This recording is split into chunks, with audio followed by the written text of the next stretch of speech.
Welcome to LCAP Legacy, Decades of Dedication, the podcast that celebrates the incredible individuals who have shaped the heart and soul of the Lawrence County Community Action Partnership. Each episode, we'll dive deep into the stories of those who have devoted their careers to making a difference, not just in our organization, but in the lives of the people we serve every day. We'll uncover their journeys, explore the moments that inspire them, and highlight the lasting impact of their commitment to LCAP's mission. So whether you're here to learn, be inspired, or simply celebrate the amazing people who make LCAP what it is, thank you for joining us. This is LCAP Legacy, Decades of Dedication. Let's get started with today's guest. You're now listening to LCAP Legacy Decades of Dedication, and we are back with another special episode and another special guest. And today's guest, it's her birthday. We have Samantha Bessell. So thank you so much for joining us in the studio today, and happy birthday. Thank you so much. Thanks for having me. I really appreciate it. No problem. And currently, Samantha serves as the Regional Veteran Services Assistance Coordinator for LCAP, and she has been here for the past 12 years. So Samantha, take us to the very beginning. How did you get started with LCAP? So my journey began back on October 1st of 2013. I was hired for what we called at the time coordinated intake. And there was 3 or 4 of us ladies who would take applications for every program that LCAP offered. That was early learning, housing, healthy homes, transportation. We saw it all, which can give you a really good perspective of the other departments that are under our umbrella of LCAP. And we have many different programs and services. So that is really nice to start off fresh into Lawrence County Community Action Partnership and learning all the different programs and services so we could better serve our community. And then it also gives us a way to understand everything that we have to offer so we're able to share that better with our community in which we serve. So it really did help. I was in coordinated intake for about 4 years. I was offered an opportunity at Healthy Homes, so I went there. Spent a few years there as the regional assistant coordinator as well. And then the opportunity arose back in, I think, July of 2020, where they offered me to become the healthcare navigator for the SSVF program. And it was a challenge that I was like, sure, I accept. I thought coming back to Grant Street, working with the veterans, this would be just an awesome opportunity, and it really has panned out to be so. And throughout the different roles that you've had within the organization, what lessons have you learned in those specific roles? Oh, you have to have a lot of patience, not only with the clients, but your coworkers. Everybody works different. Every client is different. So I'd say patience and attitude is a big. Yes, we have to have a positive attitude, a positive mindset, because that's how we work together to better serve everybody and also to serve ourselves too daily, because we need to be able to take care of one another and ourselves so we're able to take care of people in the community. Absolutely. So I like that. That's very nice philosophy. So what kind of support or programs do you help connect veterans with? Oh, geez. We connect them to everything from transportation, whether that's within our organization or outside, county assistance office benefits, VA benefits. We get them hooked up with our VSO at the county courthouse, Jesse, who's wonderful. They can provide a lot of services there as well that we may not be able to. And if they're eligible for VA healthcare, we really like to get them involved in the VA. There's so many programs available to them through that agency. And speaking of veterans in which we serve, we just had 2 weeks ago today our Stand Down event. Yes. It was the 15th annual Lawrence County Stand Down at Cascade Park. And you're a big, huge part of that. Do you want to talk a little bit about Stand Down? Sure. It's a yearly event that LCAP in conjunction with CARES and the Jesse Putnam RVSO at the courthouse put together every year. I've been, at the last 5, I believe, stand downs. Each time I've done the registration process, which I just love because you get to see all your veteran friends come through the line and and get to chat with them for a minute. So I really do enjoy the event. It is a wonderful resource for all veterans in our area to find anything that they're interested in there. If you just want information on emotional support pets, or you need to go to get some health care, we have the VA there. We have Adagio there. We have many, many, many resources for them. And it really is a great event and a big turnout. This was our biggest yet. That's what I was going to say. It was the biggest yet. Over 220 I believe so, participants. yes. And over 65 vendors. Yes. It was a beautiful day. It was a great time. And I'm looking forward to the 16th annual because, like you said, there's so much to be offered to our service members, to our veterans, and to our community. And you guys are constantly thinking about how can you improve services for veterans. So what do you think the next generation of veteran support needs to look like, and why? I think we need to get some more mental health agencies involved, and maybe some more support programs, whether it's through our SSVF grant or other grants, to help support these veterans that are coming off of their tours post 9/11. What are some of the biggest challenges that veterans face when they're transitioning back into civilian life? I'd have to say that when you sit and you talk to a veteran, they'll say that the military was very regimented. They knew what they were eating. They knew when they were eating, when they were doing their PT. So when they come back into civilian life, this life is chaotic. Especially those with PTSD, just going to the grocery store with all those people and the not knowing can really affect them. So I'd have to say mental health is a big way we need to support our veterans here in the future. And I know that this year at Stand Down, there was a vendor there who also had health animals, puppies and things that brought. And that's one of those things that really helps veterans, not only puppies, but I know equine therapy as well, dealing with horses. That's a major key for veterans. So when you guys are working with veterans, how has working with veterans changed your perspective of the community? Because they are a big part of our community.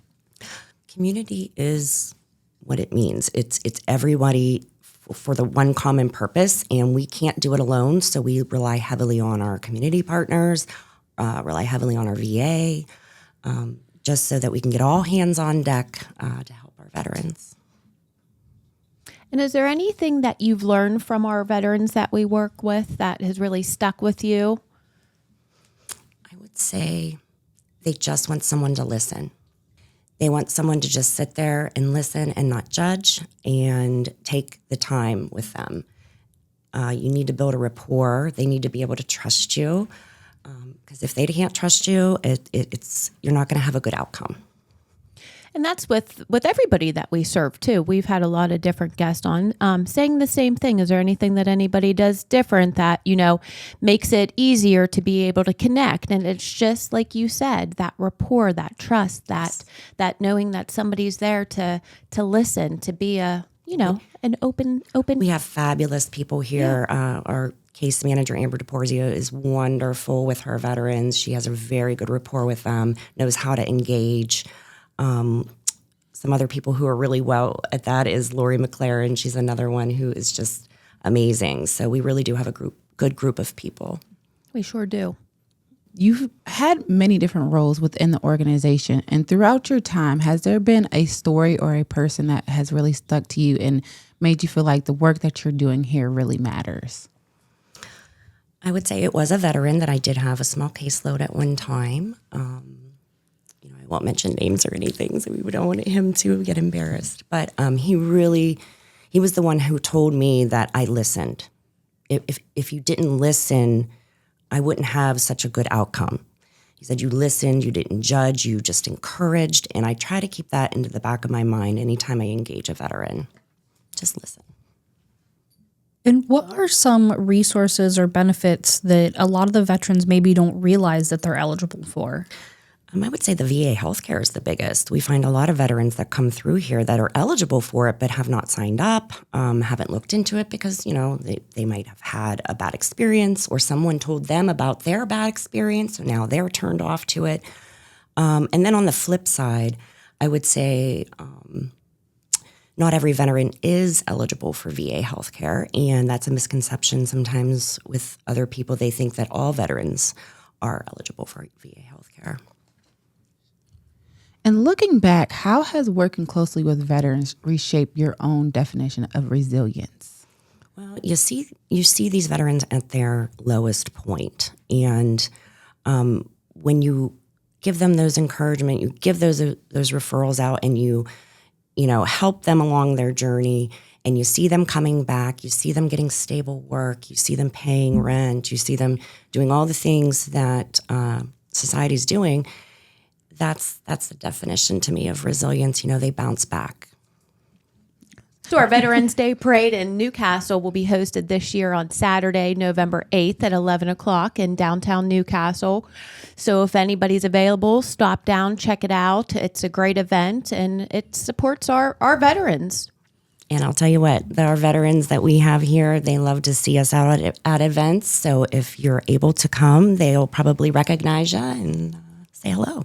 Absolutely. And the theme of this podcast is legacy. And I like to ask everyone who sits in your seat, when you are done here with the organization, what is the legacy that you're hoping to leave? I'm hoping that they saw me as a hard worker, that I really put my time and my efforts into my work, not only just with the veterans, but all from the start to finish. I hope that I'm looked at as a valuable team member, and that my efforts were, what's the word I'm looking for? That your efforts made an impact on another person. Yes, that my efforts made an impact on someone else. Awesome. Now we'll go ahead and make our way to the quick fire round. And how that works is we're going to ask you a series of questions, and you'll just answer those questions with whatever comes to your mind first. So, Amber, you want to take it away first? Alrighty. So with Veterans Day coming up, what is your favorite way to celebrate? Is there anything special that you do for Veterans Day? I wouldn't say there's anything special, but I have a special man in my life, my soon-to-be husband. So he is an Army combat veteran, and we usually just spend the day together. Oh, that sounds wonderful. Doing whatever it is that he would like to do. That is so nice. We all live close in the community together, and I always drive by their house and beep, and I love seeing their flags in the yard. It's just very nice to represent our veterans and show our support. So, yes, congratulations on getting married soon. Thank you. October 25th. Oh, nice. Ooh, So coming up literally soon. Tomorrow. So exciting. Congratulations. Thank you so Pete much. and Sam. Yes. And then is there anything that you can think of that just really stands out about our workplace here and the culture here that we share? I love the workplace that we have here. Everybody is a team player. Everybody will pitch in to help one another. We pull each other up when we're down and pull each other back when we're getting out of hand. So it's just a really good community. We all help each other, just like we help the people that we serve. It's great. Mm-hmm. It's very true. We're all family and neighbors, and we're all here for each other all the time, no matter what. If we're in this building or the next building or upstairs or downstairs, we're all here for one another. Absolutely. And if your job had a mascot, what would it be? The bald eagle. I like Representing freedom and our veterans. That's a good one. Yeah. Who has been a role model or a mentor to you that you feel that, you want to talk about for a few moments? We have so many here at LCCAP, so many wonderful women, and they're powerful. And I'd have to start from the top. There's Jen Elliott, and then you've got Kathy Bresner and Missy Russell. There's just so many. And there's a few that are no longer with us that I would say that they were role models as well. And what's a fun fact about you that most of our coworkers don't know about? Let's see. Probably that my bachelor's degree is in law enforcement, and that I went to the police academy. Wow. You can do that, Sam. That's awesome. Wow. Did you finish the police academy? I did. I'm certified in everything. everything. Nice. Be our police officer here. Could, but but then I wouldn't be able to do the job I'm doing. So Yes, you do very well at the job that you're in. So we're going to keep you there. thank you. And what is one of your favorite places to travel to? I love California. I've been there maybe 3-4 times now, and every part that I've seen, I've really enjoyed, and there's just so much to do. What's your favorite part of California? I'd have to say beach hopping along the coast. Laguna Beach was just absolutely beautiful. It's beautiful. And what's your favorite season? Fall. And how's come? Well, like today's my birthday. The beautiful leaves. Just that is, to me, just so gorgeous. Fall is my favorite too. And it's cool because we all know I don't like hot weather. Yes. Yes. And the colors just show our nature's beauty. And what is one item on your bucket list that you haven't checked off yet? Ooh, I want to go on a European cruise Ooh, in the Mediterranean. Oh, that's I've beautiful. heard the hopefully Mediterranean someday is I can do beautiful. Yeah, we have a couple ladies that work here that enjoy cruising too. So you'll have to get with them and never know, yeah. talk to them about their different travels and get some advice. And that might be a nice honeymoon spot too. Yes, we are going to Las Vegas. So Nice. I've been there once. He has not been yet. So, but there's so much to do there too. So I cannot wait. That'll be a There lot is. of fun. See, I've been to Vegas, but I've always wanted to do the Grand Canyon thing, and I haven't done that yet. So maybe the next time. That's on Maybe your list. on my next time as well. I think maybe I'll do Grand Canyon. That would be cool. Sam, are you and Pete getting married in Vegas or are you getting married at home? Yes, we're getting married here at our church. Okay. And then we will go honeymoon in Las Vegas. How long are you going to be gone for?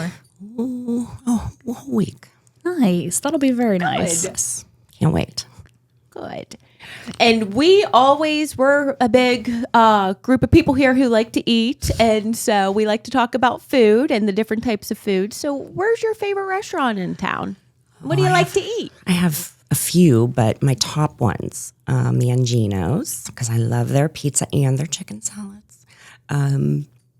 Second would be Elham's. I love Mediterranean food. Me Love it. too. Sam, do you make any grape leaves at home, you and Pete? I actually do not. I do make homemade meatballs and sauce and stuff like that, but no, not. I have not attempted to try to make some grape leaves yet. You never know. That could be on your bucket list too. Yeah. Yeah. And if you could describe your time here at LCAP in one word, what would it be? That's a good question. Interesting. How about that? We'll use the word interesting. Okay, I like that. I like it. It's never boring. And if there's one constant about LCAP, it's change. For sure. Absolutely. All right. Now, before we wrap up the episode here, is there anything else that you would like to get off your chest or say? No, I don't think so. All righty. Well, Sam, thank you so much for not only spending some time with us on your birthday, but joining the podcast and telling us a little bit about your story. I feel like I've learned so much about you today, and hopefully all the people who are listening, they learn a little bit more about you as well. Thank you so much for having me. I really appreciate it. Absolutely. And that'll do it for this episode of LCAP Legacy Decades of Dedication. And of course, we'll be back next week with another special guest. So tune in. Happy birthday, Sam. Thanks Thank for coming you. in. Have a great weekend. Bye.